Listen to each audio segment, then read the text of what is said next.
सर्वप्रथम मैं अपने कर कमलों को जोड़कर विघ्नहर्ता, मंगलमूर्ति, बुद्धि प्रदाता श्री गणेश भगवान को नमन करती हूँ। जय गणेश देवा, जिनके नाम का स्मरण करते ही हर कार्य सिद्ध होता है, जिनकी कृपा से अंधकार भी प्रकाश में बदल जाता है। आज हम सुनने जा रहे हैं एक ऐसी अद्भुत कथा गणेश जी के भक्त की, जिसने सब कुछ खो दिया पर अंत में गणेश कृपा से सब पा लिया। यह कथा है आज के युग की, जहाँ इंसान अपनी परेशानियों में भगवान को भूल जाता है, पर भगवान अपने भक्त को कभी नहीं भूलते। आरंभ जीवन की ठोकरें। शहर नागपुर के एक छोटे से मोहल्ले में एक युवक रहता था, अमित शर्मा। अमित एक साधारण मध्यवर्गीय परिवार से था। उसके पिता सरकारी नौकरी में थे, पर कुछ साल पहले उनका देहांत हो गया। माँ ने सिलाई का काम करके किसी तरह घर चलाया और अमित को पढ़ाया। अमित बचपन से ही होशियार था। कॉलेज खत्म करके उसने इंजीनियर की डिग्री ली, पर नौकरी के लिए दर दर भटकने लगा। हर जगह अपना प्रोफाइल अच्छा है, पर फिलहाल वैकेंसी नहीं है। सुन सुनकर उसका मन टूट गया। धीरे धीरे घर की आर्थिक स्थिति बिगड़ने लगी। किराया, बिजली बिल, माँ की दवाइयाँ, सब कुछ एक बोझ बन गया। अमित अक्सर सोचता, भगवान आखिर मैंने ऐसा क्या पाप किया कि हर रास्ता बंद है। उसी दौरान भाद्रपद महीने की गणेश चतुर्थी आने वाली थी। मोहल्ले में हर साल गणेश उत्सव धूमधाम से मनाया जाता था। इस बार भी बच्चे बूढ़े सब मिलकर मंडप बना रहे थे। अमित बस दूर से देखता रहा। उसकी माँ बोली, बेटा तू भी कुछ सेवा कर ले। गणपति बप्पा की कृपा बिना जीवन अधूरा है। अमित उदास होकर बोला, माँ जब भगवान सुनते ही नहीं तो सेवा का क्या मतलब। माँ मुस्कुराई, बेटा भगवान सुनते हैं, पर तब जब हम बोलना बंद करके मन से पुकारते हैं। उस रात अमित को नींद नहीं आई। सुबह जब आँख खुली तो उसने देखा सामने मंदिर की ओर से ढोल ताशे बज रहे थे। गणपति बप्पा मोरिया, मंगलमूर्ति मोरिया। कुछ हुआ उसके भीतर। वह उठकर मंदिर गया और पहली बार बिना किसी मांग के सिर्फ श्रद्धा से हाथ जोड़ दिए।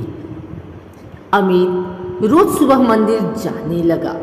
वह घंटी बजाकर सिर्फ यही कहता, हे बप्पा बस मुझे सही रास्ता दिखा दो।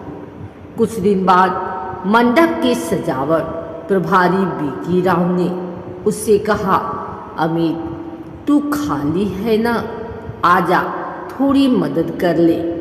वह मान गया। दिन भर बच्चों के साथ मंडप सजाने, लाइट लगाने और मूर्ति की व्यवस्था करने में जुट गया।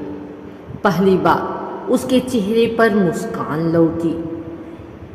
गणेश चतुर्थी के दिन जब गणपति बप्पा की मूर्ति स्थापित हुई, वह मूर्ति अत्यंत दिव्य थी। मोदक से सजी थाली, फूलों की माला और दीपों की रोशनी में गणेश जी ऐसे लग रहे थे जैसे स्वयं साक्षात प्रकट हुए हों। अमित की आंखों से अनजाने में आंसू बह निकले। कथा यहीं खत्म नहीं हुई। जैसे जैसे दिन बीतते गए उसकी माँ की तबीयत बिगड़ने लगी। डॉक्टरों ने कहा ऑपरेशन जरूरी है। खर्च था लगभग 50,000 रुपये। अमित के पास कुछ भी नहीं था, वह टूट गया। रात में वह फिर गणेश जी के सामने बैठा और बोला, बप्पा, अगर आप सच में मेरे हैं तो माँ को बचा लो। मेरे पास पैसे नहीं हैं, पर विश्वास है कि आप कुछ करेंगे। वह पूरी रात मंदिर में ही बैठा रहा। धीरे धीरे उसकी आँख लग गई। सपने में उसने देखा गणेश जी मुस्कुरा रहे हैं। उन्होंने कहा, भक्त, जब तू हार मान लेता है तभी मैं आगे आता हूँ। कल का सूरज तेरे लिए नई राह लाएगा। सुबह जब वह उठा, मंदिर के पुजारी ने उसे बुलाया। अमित बेटा, कल रात एक दानी भक्त ने गणेश सेवा के नाम पर कुछ दान दिया है। शायद भगवान की इच्छा थी। ये तुम्हारे लिए है। लिफाफे में 50,000 रुपये थे। अमित स्तब्ध रह गया। उसने कुछ नहीं कहा, बस गणेश जी के चरणों में सिर झुका दिया। माँ का ऑपरेशन सफल रहा। अमित ने तय किया कि वह जीवन में जो भी करेगा गणेश जी का नाम लेकर ही करेगा। उसने छोटे बच्चों को ट्यूशन पढ़ाना शुरू किया और खाली समय में मंदिर की सेवा करता रहा। कुछ महीनों बाद उसी गणेश मंडल के एक सदस्य ने कहा, अमित, हमारे रिश्तेदार की कंपनी में वैकेंसी है, तुझे कोशिश करनी चाहिए। अमित ने इंटरव्यू दिया और वही कंपनी उसे जॉब दे देती है।